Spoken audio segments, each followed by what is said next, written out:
Welcome back to the Science and Shiny podcast from Fast Bowlers Limited. Today's episode is a little bit different. Over the last few weeks, we've been talking about fast bowling, the science, the coaching, and the experiences behind it. But what we haven't done yet is explain how we actually apply all of this in practice.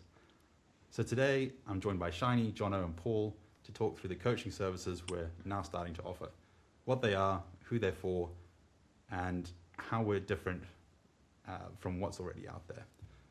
We've also recently partnered with Dynetic to integrate with the Paceflow platform, which allows us to connect detailed biomechanical analysis with practical coaching. So we'll talk about that as well. And I'll try and ask for a few of the harder questions along the way. Shiny, there's no shortage of fast bowling coaching out there. So what do you think is actually missing at the moment? I think there's an opportunity out there to simplify a lot of information that you see. And that information might present itself in shapes or very biomechanical language. And ultimately, fast bowling is a tough enough thing to do as it is anyway. So I think where we come in at a slightly different angle is Paul has obviously helped us to understand the biomechanics or the human movement side of it. He now likes to call it human movement rather than biomechanics. Jono and myself have actually tried to interpret that slightly differently into, right, how do you actually use this to bowl? And that's probably the last 15 years of myself and Jono, is trying to understand the wonderful information that's out there to deconstruct it into something that is incredibly easy to learn. And you know, moving forward, we don't think we're there yet, because there's new research that comes out every year or so.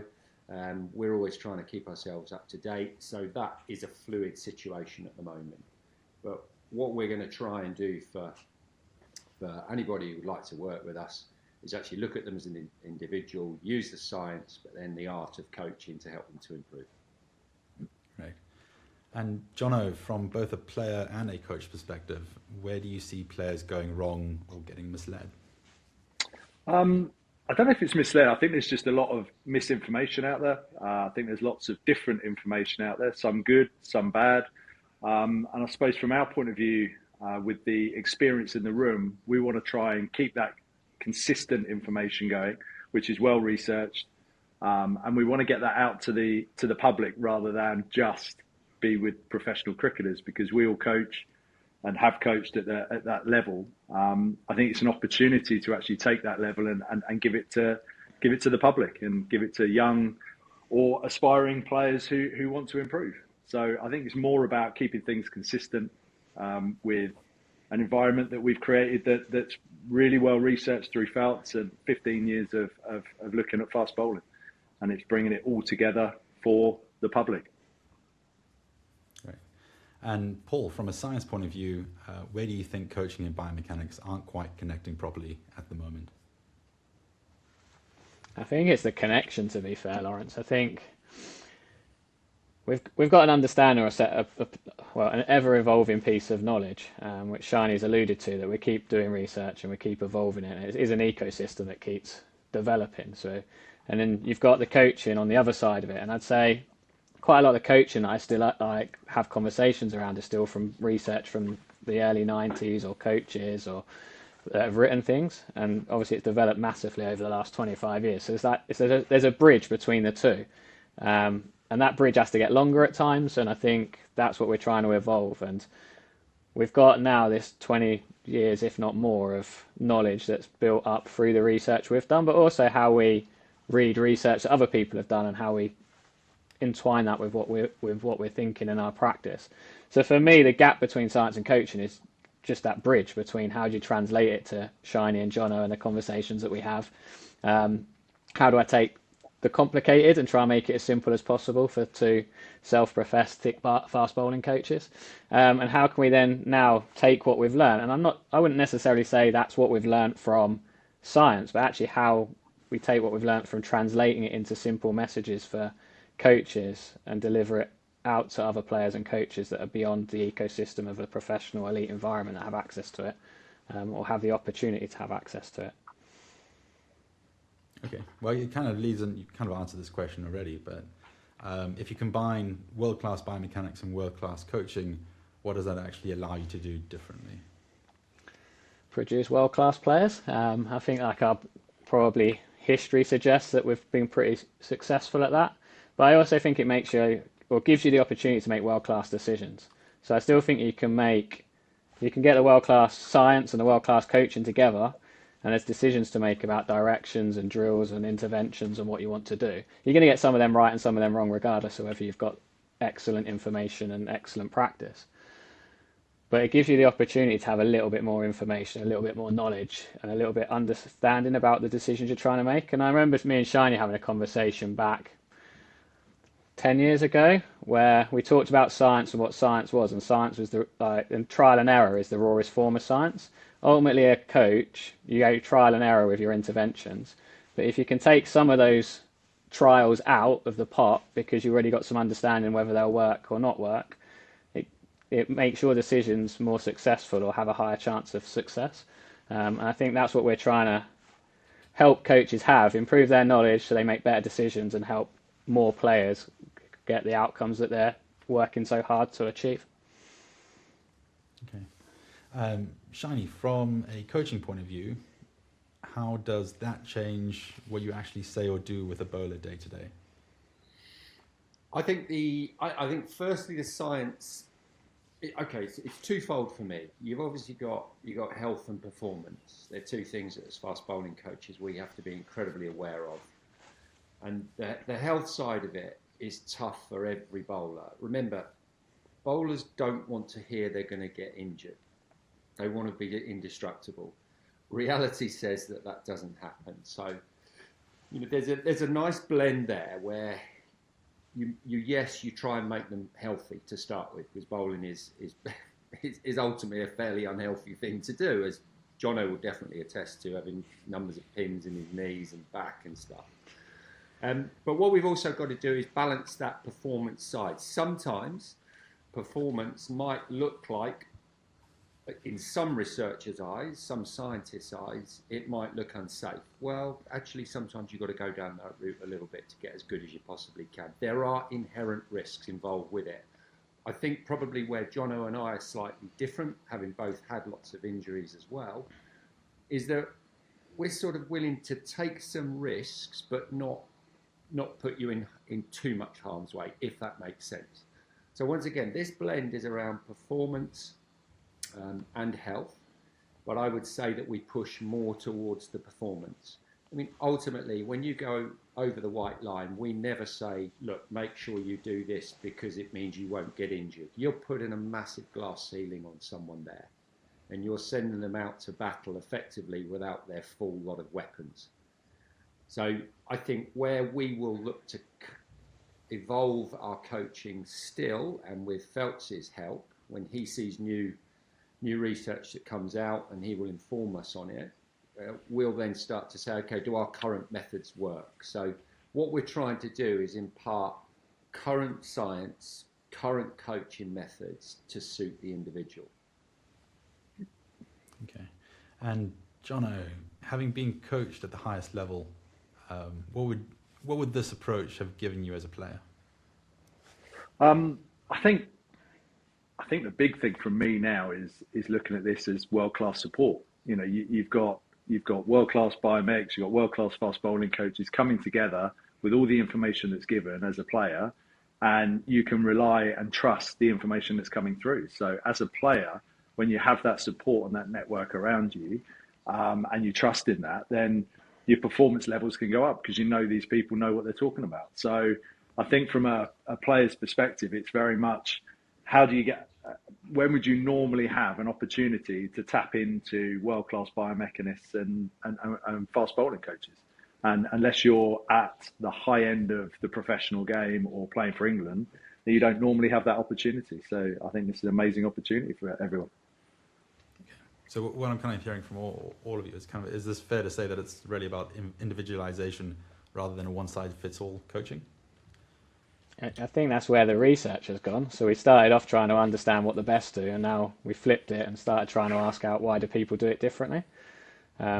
I also think that Shiny's comment around joining performance and health up is that we put dots together, so we'll know that if something's going to go really injurious or very well for performance, they generally align. Like good health is aligned with good performance, but we'll have conversations, and we've had this in the past, haven't we, Shiny? Where you'll say, if I do this, what's going to happen? What does that mean that's going to happen further down the chain? And the papers we're writing and they're published recently are now trying to join up what happens at the start and how that affects the end. So me and Shiny have these conversations about, it's not singular points in space, it's about the connection of points in time. And if I go one way, how does that affect something else later on the chain? Will that make them really poor from a performance point of view? Might that make them more healthy? And we can make them considerations as well. Yeah, and I'll back you up there, Feltz, by saying that every research paper that's come out that you and I have discussed, and we try and look at the consequences of it. From a coaching perspective, it makes you think a lot harder about what you're going to do with your players. And actually, some positions that Feltz has talked about there, obviously, because individuals are different, they're going to affect more people than others.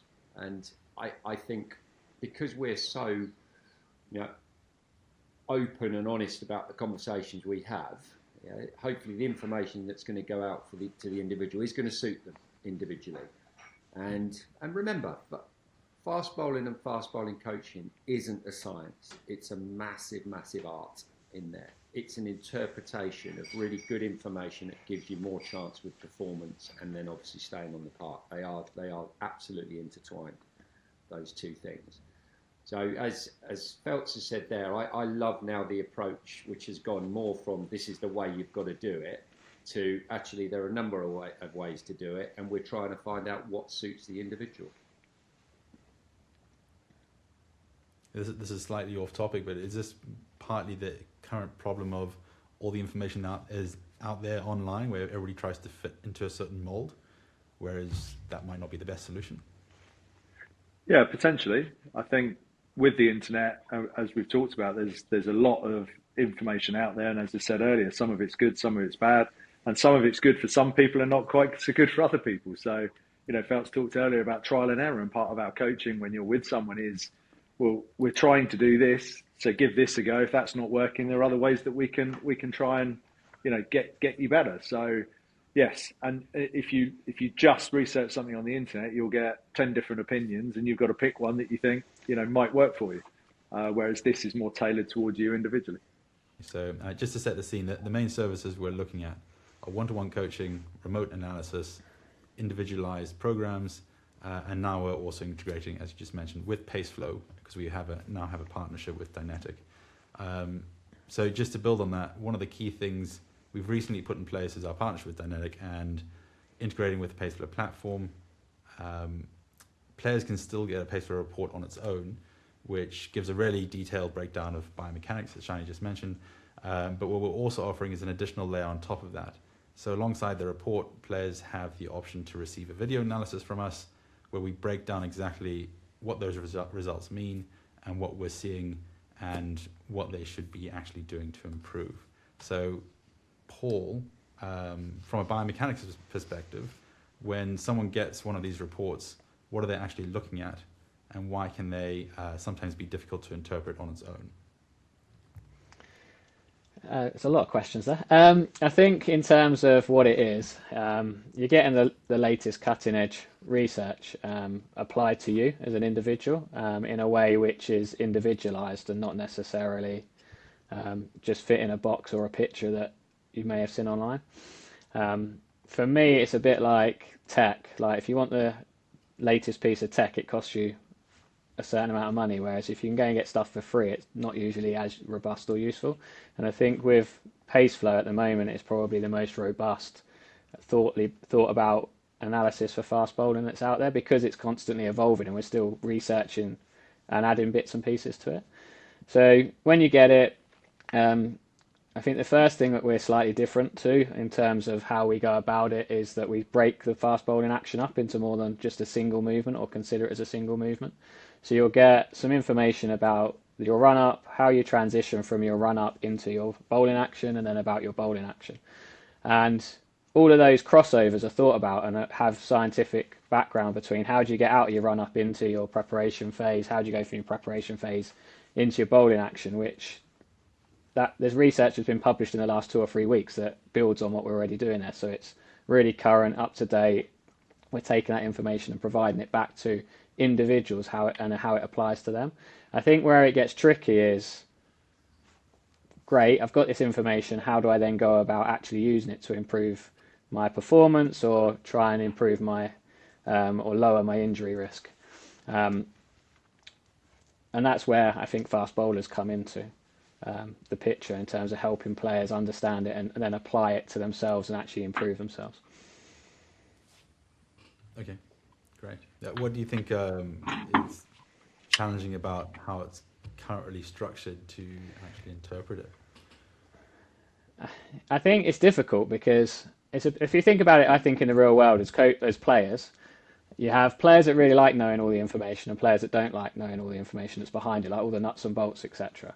And at the moment, we try to provide a report which doesn't overcomplicate it from a scientific point of view so that people can read it and try and take some simple messages from it.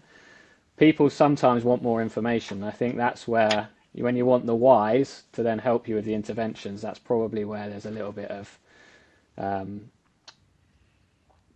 knowledge that's missing that helps people make the better informed decisions that I think with our experiences of coaching players and using the same sort of frameworks that we've applied within this, we can help coaches and players understand those whys and then help inform those interventions.